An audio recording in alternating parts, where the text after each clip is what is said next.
You're watching ETHNews, and today's special is everything you need to know about Mt. Gox in minutes.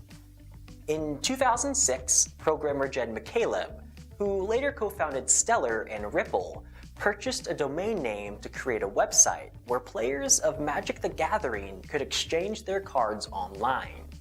He called it Mt. Gox, which stood for Magic the Gathering Online Exchange. But in July of 2010, after McCaleb read about Bitcoin in a tech magazine, he instead used the web domain to create what is believed to be the first cryptocurrency exchange and price quoting service.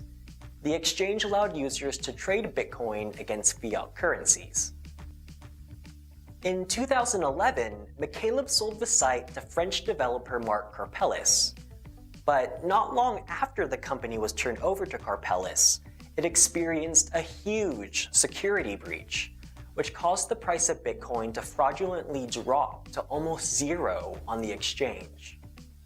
A hacker, or hackers, allegedly used credentials on a Mt. Gox auditor's computer to transfer Bitcoins to themselves by manipulating the exchange with fraudulent transactions. They made off with $8.75 million. To add insult to injury, only months later in October of 2011, multiple transactions appeared on the Bitcoin blockchain that sent 2,600 Bitcoin to invalid addresses. Yikes! It doesn't end there. In 2013, Dwolla, which was Mt. Gox's e-commerce payment service, shut down access to Mt. Gox after new money laundering laws made Dwolla afraid to work with cryptocurrency companies. Mt. Gox was also sued the very same year after a failed partnership with CoinLab. Then, the US Department of Homeland Security raided the company after it failed to register with the government as a money transmitter. But most damningly, hackers apparently had been secretly siphoning off money from the exchange for years, affecting roughly 750,000 Bitcoins valued at over $450 million at the time.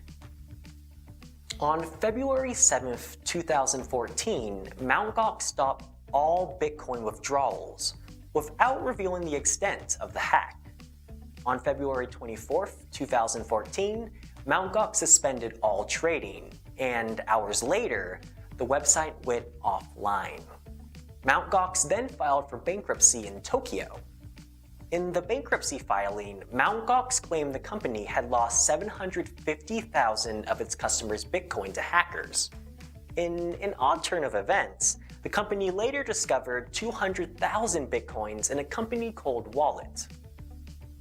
On August 1, 2015, Marc Karpelès was arrested in Japan for embezzlement and falsifying Mt. Gox computer systems information. Karpelès pled not guilty to both charges and was released on bail but forced to remain in the country. The courts appointed a trustee, Nobuaki Kobayashi, who took control of the remaining Bitcoin in Mt. Gox possession. In Japanese bankruptcy, creditors can only be paid out the monetary equivalent of the valuation of the asset at the time of the initiation of the bankruptcy. But the value of the Bitcoin has soared since Mt. Gox entered bankruptcy. On April 24, 2014, the day the bankruptcy liquidation began, Bitcoin traded at just under $500. Today, the price is above $6,000. Kobayashi saw the rise of Bitcoin's value as an opportunity to pay back defrauded users.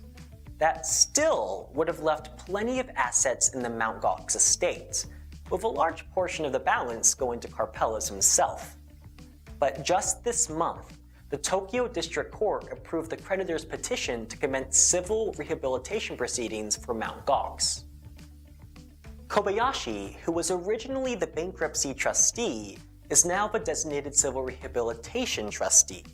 He recently clarified that while non-monetary claims are converted into monetary claims in bankruptcy proceedings, in civil rehabilitation, these conversions are not performed. So, it is possible that creditors will receive restitution payments in Bitcoin.